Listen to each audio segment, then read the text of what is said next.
Coming up at 4:30, this past weekend was the 29th anniversary of the OKC bombing. UCentral has the coverage.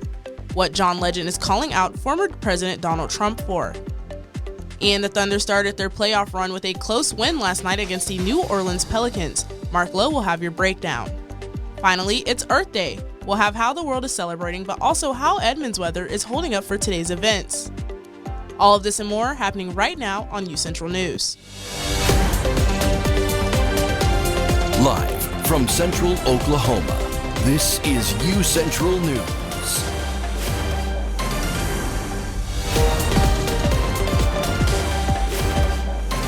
Good evening, I'm Shanice Hopkins. And I'm Emma Birch. Welcome to this edition of UCentral News. We have breaking news in Yukon today when Oklahoma City police were notified at 9:35 this morning about 5 people dead in a home. At least 2 of the victims were confirmed to be children. Master Sergeant Gary Knight with the Oklahoma City Police Department said the 5 people had injuries consistent with homicide. This story is still ongoing, but we will keep you updated as more information comes in. Back in 1993, the ATF went into Mount Carmel and Waco to siege unlawful weapons from the Branch Davidians, leading to a standoff that lasted for weeks. Sam Kozlowski has a timeline that led to the 1995 Oklahoma City bombing. The following story depicts scenes of graphic violence. Viewer discretion is advised. On February 28, 1993, the Bureau of Alcohol, Tobacco, Firearms, and Explosives raided the Branch Davidians compound in Waco, Texas, which was burned to the ground 51 days after the raid on April 19th. I'm talking to you. Somebody's going to get hurt. Individuals inside the Branch Davidian compound. Exit the compound now. The Branch Davidians are a radical Christian sect known for their prophecies of the apocalypse and began stockpiling dozens of assault weapons until the government took notice. Extremist Timothy McVeigh was full of anger against the government for raiding the Mount Carmel compound, which resulted in the deaths of 82 Branch Davidian members, 28 of them being children. On the 2-year anniversary of the siege, McVeigh detonated a truck bomb outside OKC's Alfred P. Murrah Federal Building in retaliation against the government. The Waco siege was a turning point in American history. It highlighted the complexities of religious freedom and government intervention. As the anniversary of the Waco siege and Oklahoma City bombing on Friday stir painful memories, the tragedies display the scars of extremist ideologies and the fragility of our freedoms granted in the First Amendment. May we never forget. From Edmond, I'm Sam Kozlowski, UCentral News. Friday, a remembrance ceremony was held at the Oklahoma City National Memorial to honor the victims of the Oklahoma City bombing 29 years ago. On April 19, 1995, a rental truck filled with explosives was detonated outside the Alfred P. Murrah Federal Building. It killed 168 people, including 19 children, and injured several hundred more. 2 former U.S. Army soldiers, Timothy McVeigh and Terry Nichols, were convicted of the attack. They were associated with the extreme right-wing and militant patriot movement, which rejects the legitimacy of the federal government and law enforcement. The attack was viewed by them as retribution for the deadly federal raid on the Waco compound of the David Koresh and Branch Davidians on the same date 2 years before. McVeigh was convicted and executed by lethal injection in 2001. Nichols was also convicted and is serving the rest of his life in prison in a federal super maximum security prison. In international news today, Alron Alifa, the head of Israel's military intelligence, officially resigned. He originally wanted to resign immediately after the attacks that took place in Israel on October 7th of last year. In his resignation, Halifa wrote, "The intelligence direction under my command did not live up to the task we were entrusted with. I carry that back day with me ever since, day after day, night after night, and I will carry the horrible pain of the war with me forever." He is the first senior figure in his type of position to step down since the beginning of the conflict. And it has been very windy outside today. My hair was gone everywhere. Man, I felt like I was fighting the wind outside. It kind of feels like fall outside a little bit. I'm really hoping that it's going to warm up today. Maureen, what have we got for our first look at weather? Thank you, Emma and Shanice. And like they were saying, it is pretty windy outside. We do have winds blowing southwest at 98 miles per hour with gusts getting all the way up to 30.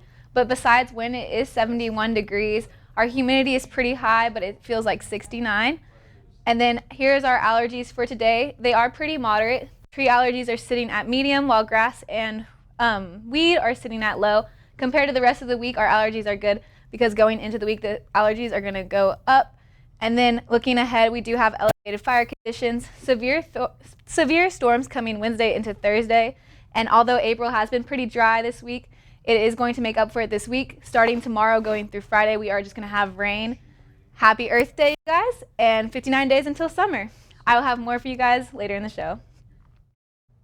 Thank you, Maureen. TikTok is vowing to challenge a potential U.S. ban of its app. Saturday, the House passed a foreign aid package that calls for TikTok's Chinese parent, ByteDance, to sell it within 270 days or risk being banned nationwide. In an internal memo to employees, the company says it is planning to file a court challenge if the bill is signed into law. TikTok has publicly opposed the bill, saying it infringes on its users' First Amendment rights. Supporters argue the law is necessary to protect American security and personal data. The Supreme Court agreed on Monday to hear a case challenging the Biden administration's limit on ghost guns. Those are mail-order kits that left people assemble untraceable guns at home. The court would examine whether a regulation imposed in 2022 overstepped a federal law from 1968. That regulation, approved by the Bureau of Alcohol, Tobacco, and Firearms and Explosives, required manufacturers to have serial numbers on the kits and keep records of those who purchased them.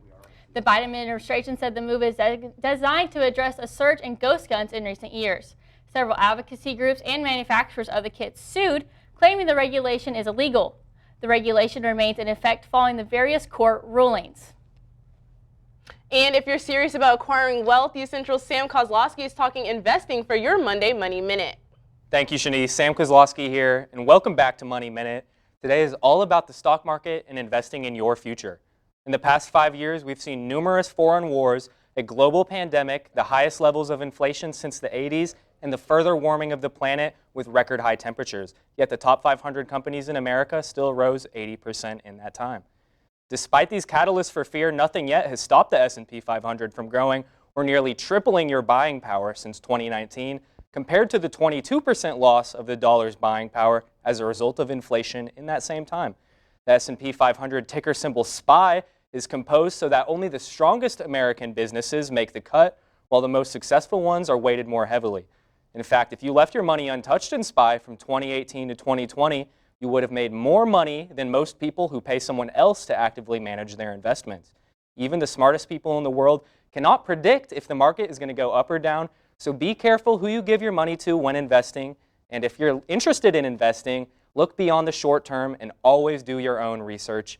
Sometimes all you need to do is model your strategy on those with proven success. Like the old saying goes, follow the money. Back to you guys at the desk. Thank you, Sam. That was really good advice. Yes. Well, like we've said, it was very windy and the wind was really chilly today. Right, and with severe weather and the low temperatures, will it finally warm up after the break? We'll find out. Maureen will tell us. Happy birthday!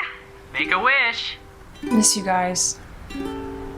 Blue skies smiling at me, talking about blue skies. Do I see bluebirds singing a song, talking about blue skies from now on? When it comes to making plans, you are the best. What about those barbecues you plan in detail for your family? Or your daughter's first costume party? It was out of this world. The same way you plan each detail for those moments, start planning to protect you and your loved ones from a natural disaster. Sign up for local weather and emergency alerts. Prepare an emergency kit and make a family communications plan. Protecting your family is the best plan you can make.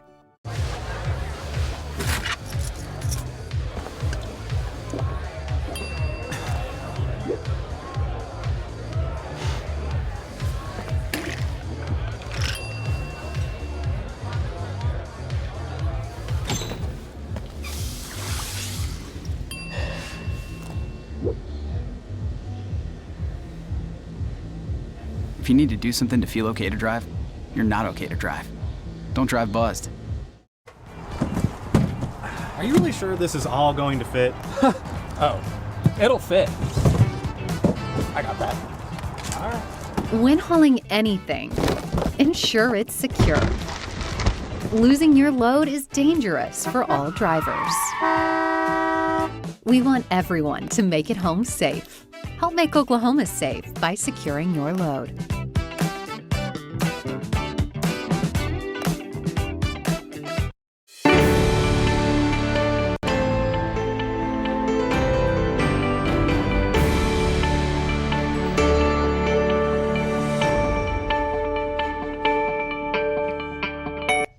Hello, thank you guys for tuning into UCentral News. Like I was saying earlier, it is a great day outside. It is 71 degrees with winds blowing southwest at 19 miles per hour. As we look at our current conditions across the state, we are just seeing 60s and 70s, even all the way up to 76 in Guyman. We got 68 in OKC and 71 in Ponca City. As we move into tonight, our skies are going to be clear. It'll be 64, and our wind's going to die down just a little bit at 15 miles per hour. And then as we look at tonight across the state of Oklahoma, we are seeing 50s all across the board, 53 in OKC, 55 in Tulsa. As we look ahead, again, we will have elevated fire conditions, a rainy week, and severe storms coming Thursday into Friday. Tomorrow across the state, we are just seeing high 70s and even 80s. 80 in OKC, 84 down in Lawton, and then 75 up in Guyman. As we look at tomorrow here in Edmond, we are going to have a windy day. It's going to be 56 in the morning, 73 at noon, and then rise up to 79 at 7 p.m. Here is your 7-day forecast for the week. Today, 72. Tuesday night into Wednesday, temperatures are going to drop down to 67. That's when we're going to start getting that rain, Wednesday and Thursday. Thursday night into Friday, that's when those severe storms are going to start happening. We're going to see lightning, we're going to see high winds, and we're going to have our high of 85 on Friday. Going into the weekend, the rain's going to go away, but the winds are going to keep going through Saturday and Sunday. But Emma, Shanice, what are you guys doing today? It is Earth Day. How are y'all celebrating? Yeah, so I mean, it's really nice outside. It is windy, but just to go outside, walk outside, enjoy it before obviously the storms come. Looks like it's our only opportunity. Maureen, what are you doing? After this, I am going to go for a walk with my friends, get outside, get in the fresh air, of course, before the rain comes. Shanice, what are you going to do today? I think we all have similar plans. I sit in a computer lab all day, so I think I'm going to finally just take a walk around Bronco Lake and enjoy that outside air for once. Very nice. Thank you, Maureen. Coming up, if you're a fan of Taylor Swift's new album, find out how you can celebrate with other fans soon. And what were some of Coachella's biggest moments from this year? Perla Tovar will have this and more after the break. I was raised to believe in the power of possibility, to always move forward but never forget where I came from, to value hard work, ingenuity, and hospitality. On one hand, my people are rough and rugged. On the other, refined and elegant. They taught me how to love beautiful things and cherish my past, to seek out adventure, eat well, and to have a good time. So I keep their traditions alive every place I go. They call me Oklahoma City, but you can call me the modern frontier.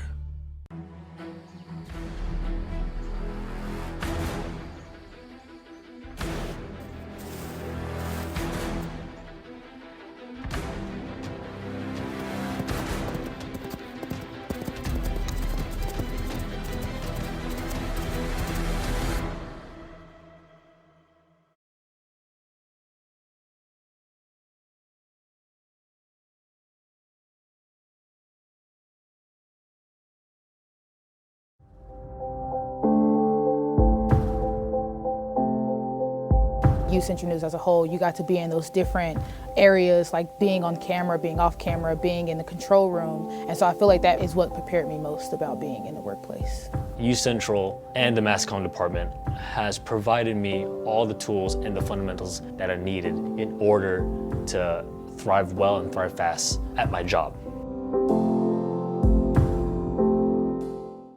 Maybe it's time to hit the road and visit a place where stories unfold. This is the land of the ultimate road trip, with sights old and new on Route 66. There's fun to be had, so much to do, and a few new surprises before you get through. Oklahoma has the most miles to share of Route 66. It's really quite rare.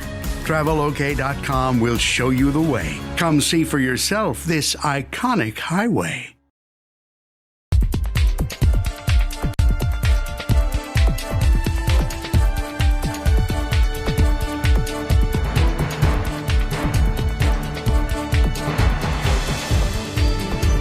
Hey everyone, I'm Perla Tovar. Let's dive into the world of social media. Yesterday was the end of week 2 at the desert for Coachella, and many people are raving about this year's edition being one for the books. Justin Bieber was just one of the surprises Coachella 2024 had in store for fans. He returned to the stage for a quick minute, joining Tim's for her set, while Will Smith also joined forces with J Balvin for a fun performance. Olivia Rodrigo also stopped by Gwen Stefani's set for an iconic collaboration. We did see a switch-up happen during Lana Del Rey's headliner as Billie Eilish didn't return for week 2. Instead, Camila Cabello performed her new single, I Love It. In other groundbreaking moment, Doja Cat also made history as the first female rapper to headline at the festival for the first time ever, marking a milestone for women in the industry. You can secure your spot for next year by checking out the advance sale that will begin on Friday, May 3rd. Festival dates are set for April 11th through the 13th and April 18th through the 20th in 2025. Trending on X, music icon John Legend also calls out Donald Trump for a long history of racism and discrimination in an exclusive interview with MSNBC. Let's take a look. He clearly believes in a genetic hierarchy of humanity and is racially determined. So he is a tried and true, dyed-in-the-wool racist. Like, in the core of his being, he's a racist. So I don't want to hear what he has to say about what he's done for black people. He's done very little for us, and he is at his core truly, truly a racist. And 21-year-old singer and songwriter Benson Boone will be performing tomorrow night at the House of Blues in Dallas, Texas at 7 p.m. The star has been trending, especially on TikTok, since he withdrew from American Idol and then later on found success on his own with the release of his new album, Fireworks and Rollerblades. Tickets are very close to selling out, so if you plan on making this last-minute trip, be sure to purchase your tickets as soon as possible. And announced earlier today, the Tower Theater is presenting the Tortured Party department for Taylor Swift's new album. The Taylor Party travels from city to city, but this dance party will be taking place on September 6th in Oklahoma City. Tickets will go on sale this Friday, but keep an eye for their Wednesday pre-sale for early access. That is all I have for you guys today. Back to you guys at the desk. Thank you, Perla. Coming up in sports, softball had a hiccup this weekend, but found their groove once again. And the Thunder hosted a playoff game last night for the first time in 5 years. UCentral's Mark Lowe has today's sports report after the break. Stay with us.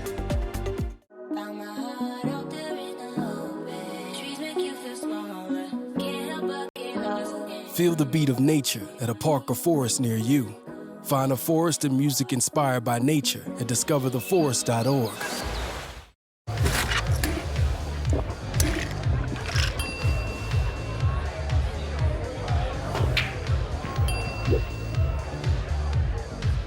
If you need to do something to feel okay to drive, you're not okay to drive. Don't drive buzzed.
Welcome back, sports fans. I'm Mark Lowe, and today we're starting out on the tennis courts. A very busy weekend for our tennis team as they hosted two conference opponents, the Newman Jets on Friday and the Emporia State Hornets on Saturday. Let's start with Newman. The Broncos swept the threes doubles matches to take a 1-0 lead and then got wins in the singles at 3, 4, and 6 to take the narrow 4-3 victory over the Jets, moving them to 6-9 on the season ahead of their next to last matchup. This one coming in the form of the Hornets. Another sweep in the doubles matches and a win in every duels match with the exception of one, cruised the Chos to victory 6-1.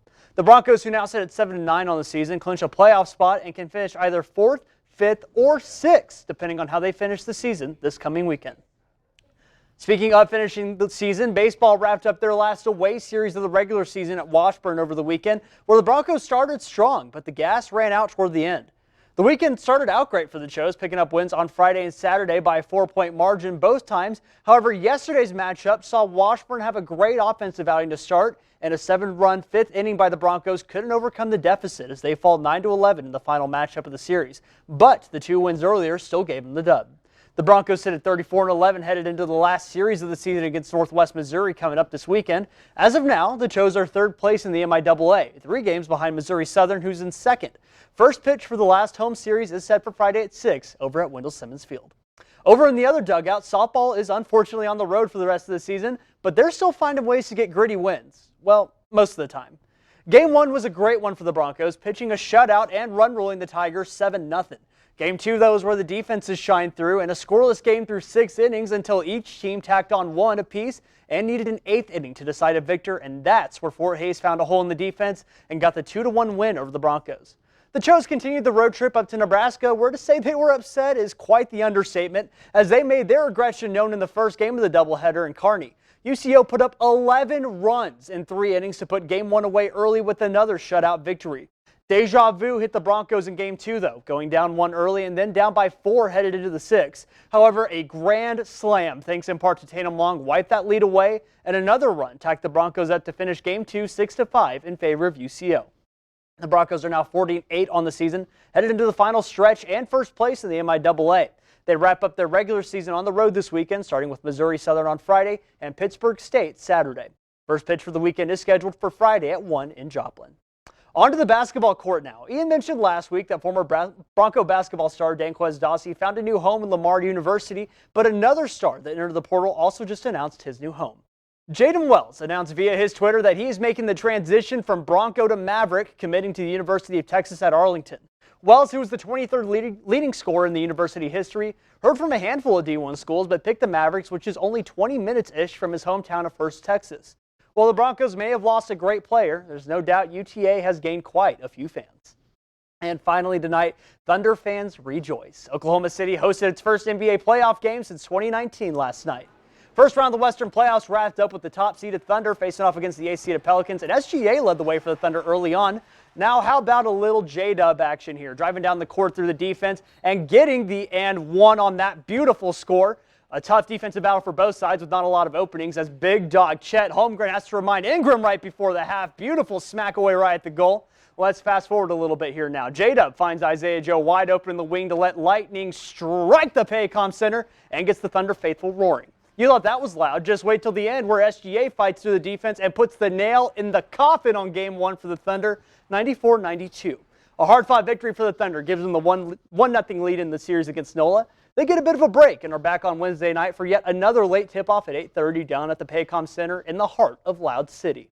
Shanice, Emma, I know I, for one, am excited to see playoff basketball come back to OKC. How about you guys? Plan on going to see any of these postseason matchups? I am very excited, especially after that win. Very close game the entire time. I hope I can go to a game. The tickets are kind of a little pricey right now. Now, Mark, I do have a question for you. Go ahead. The question that our whole topic I've been hearing is that the Thunder, they're a little young and inexperienced for the postseason. What do you think is going to happen as we go on through the series? Definitely a little bit young. You could definitely see last night that those first game jitters were there. For a lot of it was their first ever playoff game. And I think personally they did pretty good for a first time playoff game. First time any of them have really been under the lights like that. I think they're going to do pretty good going forward. All right, thank you. Thank you, Mark. Coming up today is Earth Day, and President Biden unveils a new solar-powered project. And Maureen Dirk will have your last look at weather.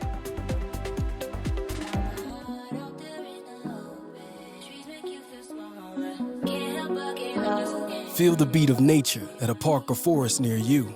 Find a forest and music inspired by nature at discovertheforest.org.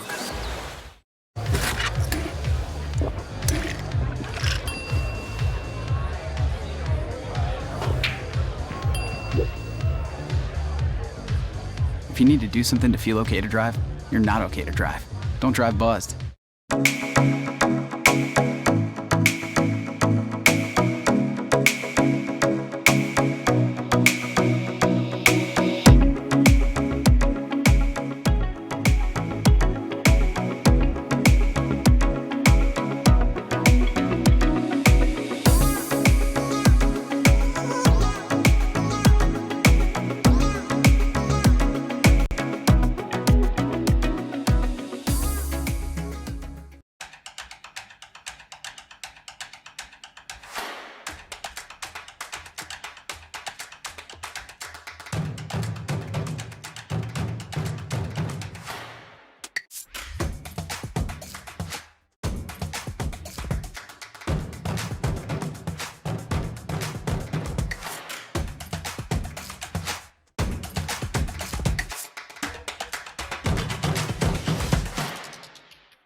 President Biden travels to Triangle, Virginia Monday to mark Earth Day. He'll unveil $7 billion in grant funding for solar power under the Inflation Reduction Act. And he'll announce new efforts to get federal jobs for graduates of the American Climate Corps, a training program popular with youth climate groups. Biden will be speaking from Virginia's Prince William Forest Park. The site was developed by President Franklin Delano Roosevelt's Civilian Conservation Corps, on which the American Climate Corps is modeled. And today it's pretty windy for Earth Day, but the weather's still pretty nice. Yeah, Maureen, let's look at those next 7 days. I see some storms possible. Yes. Thank you, Emma and Shanice. Like they were saying, today is 72 and windy, but compared to the rest of the week, today will be the best day to get outside. Going into Tuesday night, that's when we are going to start seeing that rain start to kick up. Wednesday, we have a 35% chance of rain, but as we go into Thursday and Friday, we are going to start to see those severe storms. Don't expect any tornadoes as of right now. We are just going to see high winds and lots of rain, so possible flooding. As we go into Saturday, those winds are going to go back up again, and it's going to be 80, and then Sunday, we will have finally clear skies, and it will be 79. Here's your rain forecast for the next couple of days. Like I was saying, Monday, Tuesday, nothing too crazy. But as we go into Tuesday night, early Wednesday morning, that's when we are going to start seeing some showers. And then on Thursday and Friday, that's when we are going to have those strong storms. Going into tomorrow, Edmond, again, just a windy day for us, nothing new. 56 at 7 a.m. and then it's going to raise all the way up to 79 at 7 p.m. That is all I have for you guys today. I hope you guys have a beautiful Earth Day. Back to you guys at the desk. Thank you, Maureen. Now, I'm really hoping for spring weather, hopefully in May. Now, May is graduation season, and Emma is going to be graduating this semester, guys. I'm happy, but also sad. How do you feel? I am very excited. A new chapter in my life. Kind of nervous because, it is a new chapter. Right. Going new places, but I am very excited, and I just want to say, Shanice, this is her first time semester anchoring, and she has been an absolute rock star. Literally came right in, nervous as all get out, but came out and just rocked it. Thank you, Emma. True natural, and I cannot wait to see where you go. This is so funny because I was actually going to put this on you and say that Emma has been my mentor this semester, guys. She's been amazing to me, always helping me whenever she can, and I'm sad that she's leaving us this Monday. This is our last Monday anchoring together. But it was so much fun. It was fun. Anybody I want to anchor with on Monday, it's you. Thank you, Emma. I love you so much, Emma. I'm happy that you're graduating. I hope you have a good chapter next. Thank you. That is sadly all the time we have for today. I'm Emma Birch. And I'm Shanice Hopkins. Have a great evening, and thank you for watching.